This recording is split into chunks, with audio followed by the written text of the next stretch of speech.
மகள் வீட்டுக்கு வந்த தாய். அம்மா வந்திருக்கிறார்.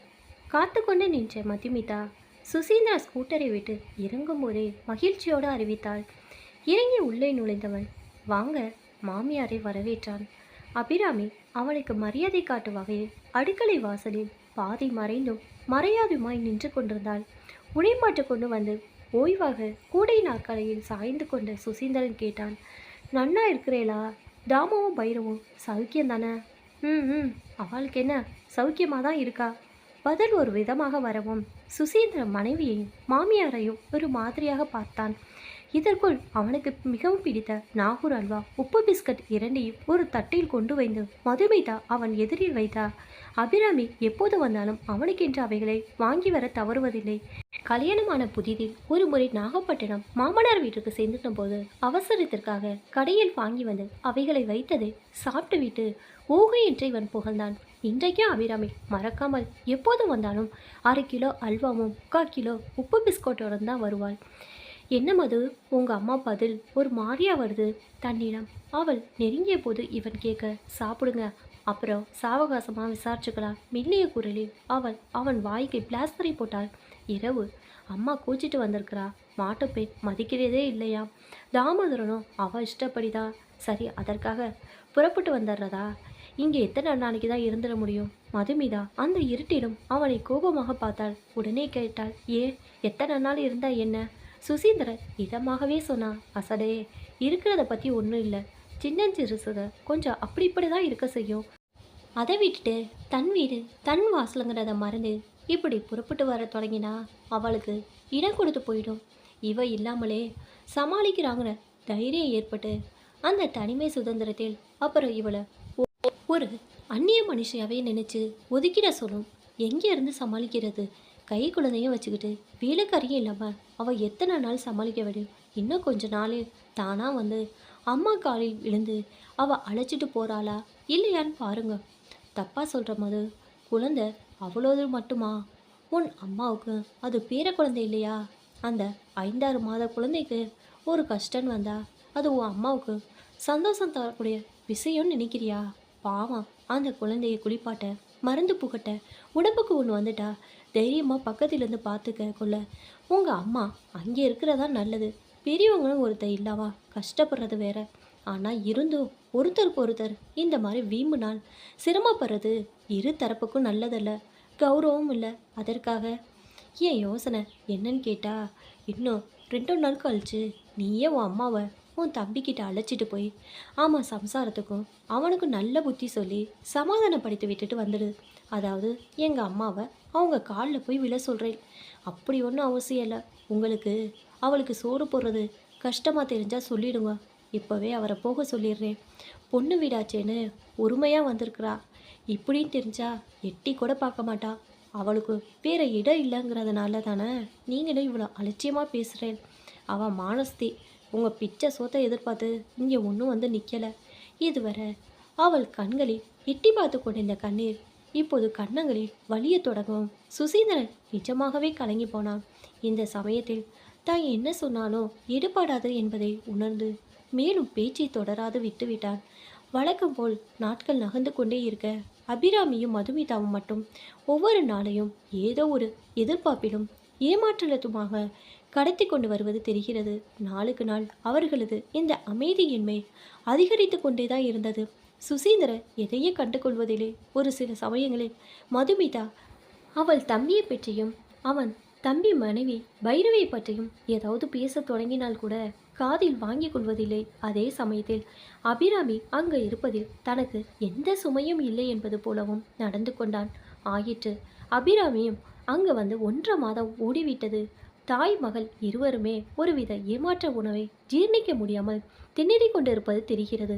இப்போதெல்லாம் மதுமிதா காரணமின்றி சுசீந்திரன் மேல் கோவப்படத் தொடங்கினாள். அவனது வழக்கமான நடைமுறை கூட குறைகளை சொன்னால் எதையும் கவனிப்பதில்லை, எதிலும் பட்டுக்கொள்வதில்லை என்று குற்றச்சாட்டினாள். சுசீந்திரன் மனதுக்குள் சிரித்து கொண்டான். மதுமிதாவின் தாழ்வு மனப்பான்மையை கண்டு அவனுக்கு அவளிடம் உண்மையிலேயே ஒரு அனுதாபம் தொடங்கிவிட்டிருந்த சமயத்தில்தான் ஒரு நாள், அம்மா ஊருக்கு போகணுங்கிறா. ஊருக்கா? எந்த ஊருக்கு? சொல்லே. எந்த ஊருக்கு? தம்பி வீட்டுக்கு தான். மானஸ்தி அங்கேயே போகிறா. அவளை பார்க்க யார் போகிறா? பேத்தி வகுலாவை பிரிஞ்சிருக்கிறது கஷ்டமாக இருக்காம். ராத்திரி என்னென்னவோ அவளை பற்றி கனவெல்லாம் கண்டாலாம். போகிறேங்கிறா. ரொம்ப சந்தோஷம். அவள் வீட்டுக்கு அவள் போகிறத யார் தடை பண்ண முடியும்? உங்களுக்கு நிம்மதி தானே? என்ன சொல்கிற நீ? இல்லையா பின்ன? என் அம்மா இங்கே இருக்கிறது சும்மாங்கிற மாதிரி தானே அன்னைக்கு பேசினேன். அவனுக்கு உண்மையாகவே கோபம் வந்தது. அறிவு இல்லாமல் பேசாத. அன்னைக்கு உன்கிட்ட நான் சொன்னது நியாயம். என்னைக்கும் நியாயத்தை ஏற்றுக்கவும் ஒரு தைரியம் வேணும். குத்த யார் மேலே இருந்தாலும் குடும்பம் ஒன்றுங்கிற எண்ணம் மாமியார் மருமகள் 2 பேருக்குமே எல்லா குடும்பத்திலும் இருக்கணும். அது இல்லாமல் இவ்வளோ அவளோ யார் கோச்சிக்கிட்டு எங்கே போனாலும் 10 நாள் கௌரவம்தான். அப்புறம் மேய போன மாதிரி வீட்டுக்கு தான் திரும்பி ஆகணும். அன்னைக்கு இதை சொன்னபோது உனக்கு கஷ்டமாக தெரிந்தது. இப்போ அனுபவப்பட்டு உணர்ச்ச அந்த உண்மையை ஏற்றுக்க தைரியம் இல்லாமல் அதன் இயலாமையும் கோபத்தையும் என்கிட்ட காட்டி பேசுகிற. இன்னும் சொல்லப்போனா மேலும் இதை பேச தொடங்கியவன் அதோடு நிறுத்தி கொண்டு விட்டான். மறுநாள் ஸ்டேஷனுக்கு போக வண்டி சொல்லியிருக்கிறேளா? மது கேட்க இதோ வந்துடும். சுசீந்திரம் பதில் சொன்னான். அபிராமி புறப்பட்டு விட்டாள். நெய்யில் செய்த அதிர்சம் தாமோதரனுக்கு மிகவும் பிடிக்கும். ரவை கோதுமை உருண்டைகள் 7-8 தேங்காய் கொஞ்சம் மாங்காய் வற்றல் வடாம் ஊறுகாய் வகைகள் எல்லாம் பக்குவமாய் பார்சல் செய்து அபிராமியிடம் கொடுத்திருந்தாள் மதுமிதா. வாசலில் வண்டி சத்தம். போயிட்டு வரேன் அபிராமி சொல்லி கொண்டு கிளம்பிய போது சுசீந்திரனுக்கே என்னவோ போல்தான் இருந்தது. எல்லாம் சரியாய் போய்விடும். போய் கடுதாசி போடுங்க. வகுலாவை ஜாக்கிரதையாக பார்த்துக்கோங்க. அவள் கண்ணீரோடு தலை அசைத்துவிட்டு புறப்பட்ட அதே சமயம் ராலியில் யாரோ நுழைந்து வரும் காலடி ஓசை.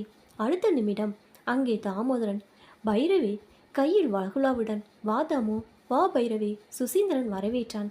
மனம் கொள்ளாத மகிழ்ச்சியுடன் அபிராமி பாய்ந்து சென்று வகுலாவை தூக்கி கொண்டாள். வாடாப்பா, இப்போதான் வழி தோணுச்சா? மது தன் ஆத்திரத்தை எல்லாம் தம்பி மேல் பொழிய, என்னையே கோபிக்கிற மது.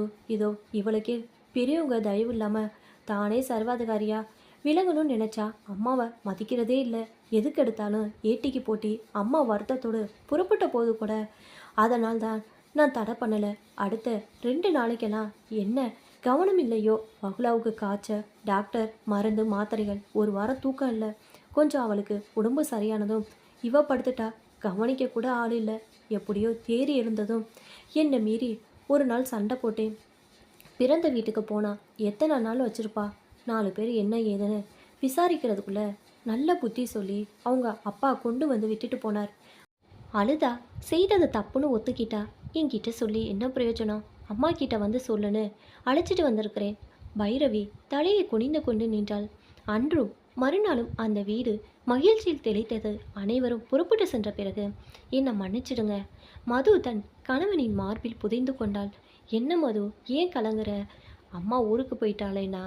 அவள் அவனை அண்ணாந்து பார்த்தாள். கண்ணீருக்கிடையே சொன்னாள். ஆமாம், ஆனால் என் அம்மா இல்லை, உங்கள் அம்மா. அவர்களை நான் எவ்வளவெல்லாம் அலட்சியப்படுத்தி விட்டேன்.